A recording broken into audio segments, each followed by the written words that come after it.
নমস্কার বন্ধুরা, দ্য বংস রসুই ঘরে সবাইকে স্বাগত।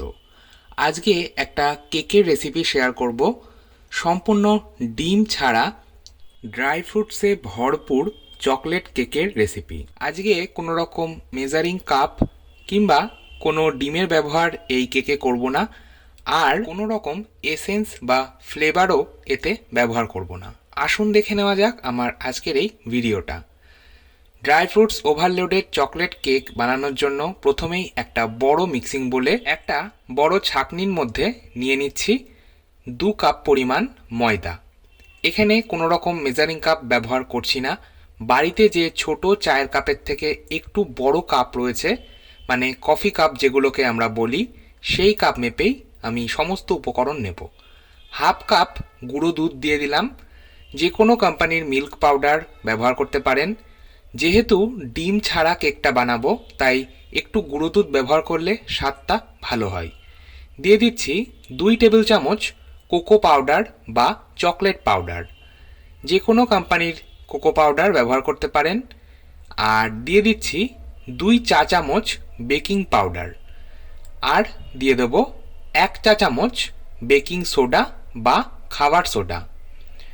অতিরিক্ত পরিমাণে বেকিং সোডা কিন্তু একেবারেই ব্যবহার করবেন না। 2 কাপ ময়দার জন্য প্রয়োজন 1 চা চামচ বেকিং সোডা। 1/4 চা চামচ লবণ দিয়ে দিলাম। লবণ দিলে স্বাদটা ব্যালেন্স হয়। আর দিয়ে দিচ্ছি কফি পাউডার। এটা 1 টেবিল স্পুন বা 1 টেবিল চামচ দিলাম।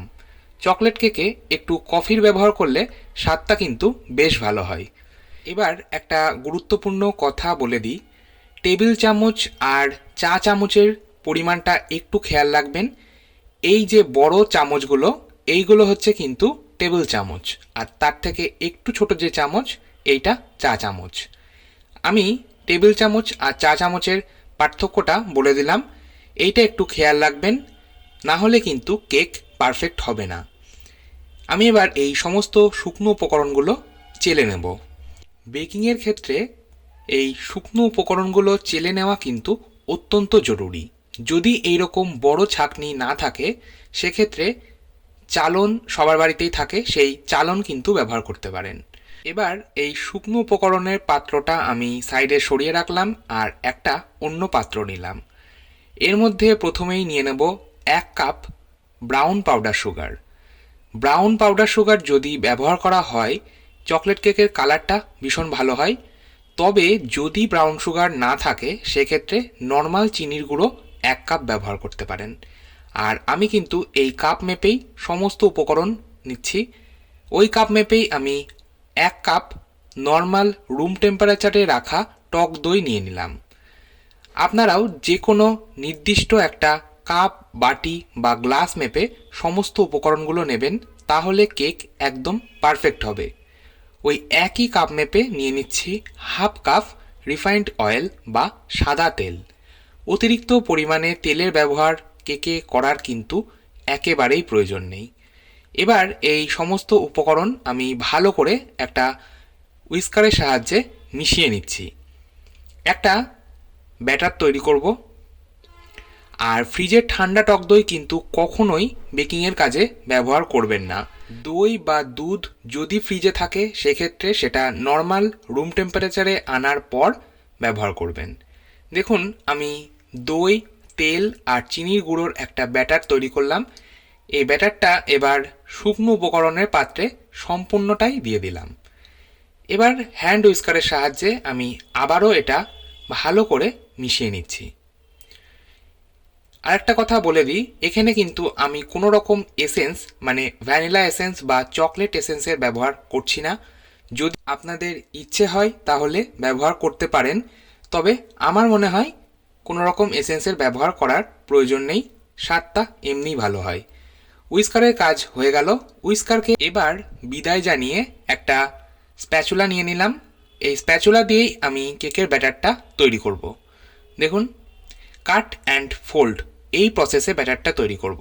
একটু লক্ষ্য করুন, এই কাট অ্যান্ড দেন ফোল্ড, এই কাট অ্যান্ড দেন ফোল্ড, এই প্রসেসে ব্যাটারটা তৈরি করলাম। দিয়ে দিচ্ছি 1/4 কাপ দুধ। তবে দুধটা আমি সম্পূর্ণটা একবারে দিচ্ছি না, অল্প অল্প করে দুধ দিয়ে মিশিয়ে নেব। 1/4 কাপ মানে 4 টেবিল স্পুন। এই দুধটা কিন্তু আমার নর্মাল রুম টেম্পারেচারে রাখা দুধের ব্যবহার করছি, কাঁচা দুধ ব্যবহার করছি না। দুধটা আমি আগেই জাল দিয়ে ঠান্ডা করে নিয়েছিলাম। দেখুন ব্যাটার তৈরি। কেকের ব্যাটারটা ঠিক এই রকম ফিতের মতন পড়বে। এর থেকে বেশি পাতলা করবেন না, তাহলে কেক কিন্তু একদম ফুলবে না। আমি কিছু ড্রাই ফ্রুটস এখানে নিয়েছি, কাজু, অ্যামান্ড, পেস্তা, ব্ল্যাক রেজিনস আর কিশমিশ। এই ড্রাই ফ্রুটসের পরিমাণগুলো আমি আর বলছি না, এগুলো আপনারা আপনাদের ইচ্ছে মতন কম বা বেশি করতে পারেন। ড্রাই ফ্রুটসের মধ্যে দিয়ে দিলাম 1 টেবিল চামচ ময়দা। ময়দা দিয়ে এইভাবে ড্রাই ফ্রুটসগুলো যদি মাখিয়ে নিয়ে তারপর কেকে ব্যবহার করা হয়, তাহলে এই ড্রাই ফ্রুটসগুলো কেকের প্রত্যেকটা লেয়ারে লেয়ারে ছড়িয়ে পড়ে, এক জায়গায় দলা পাকিয়ে থাকে না। অবশ্যই তাই ড্রাই ফ্রুটসগুলো ময়দা মাখিয়ে তারপর কেকের ব্যাটারে ব্যবহার করবেন।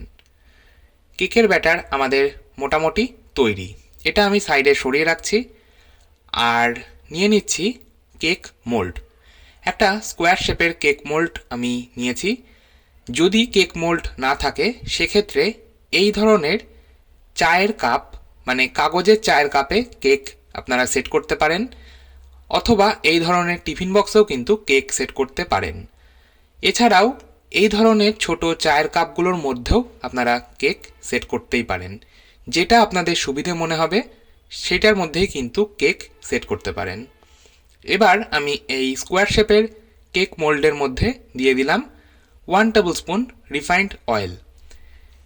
তেলটা ভালো করে এই মোল্ডের মধ্যে ব্রাশ করে নিচ্ছি। আর তারপর দিয়ে দিচ্ছি 1 টেবিল চামচ ময়দা। ময়দা দিয়ে ভালো করে এই কেক মোল্ডটা কোট করে নেব।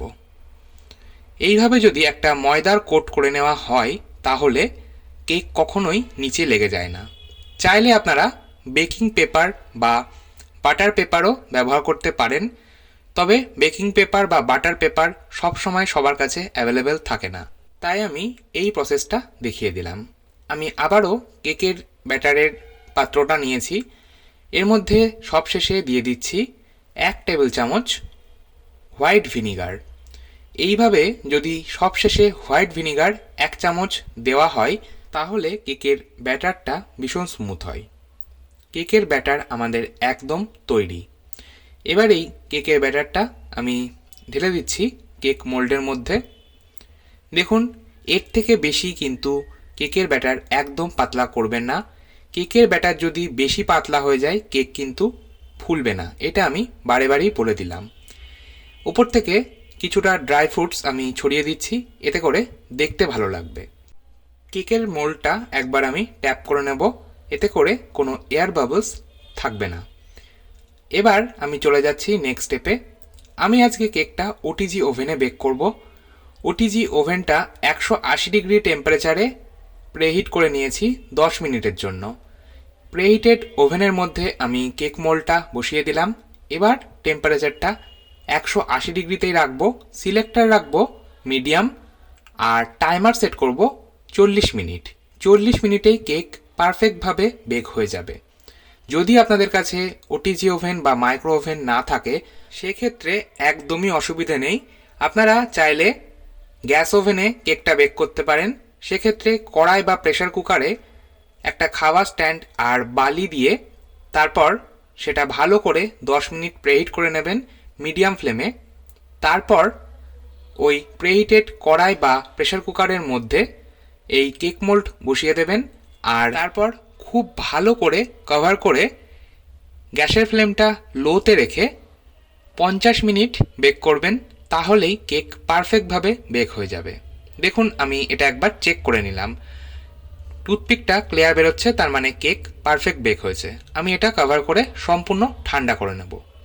30 মিনিট এইভাবেই রেখে দিয়েছিলাম, সম্পূর্ণ কেক ঠান্ডা হয়ে গেছে। এবার আমি এটা আনমোল্ড করব।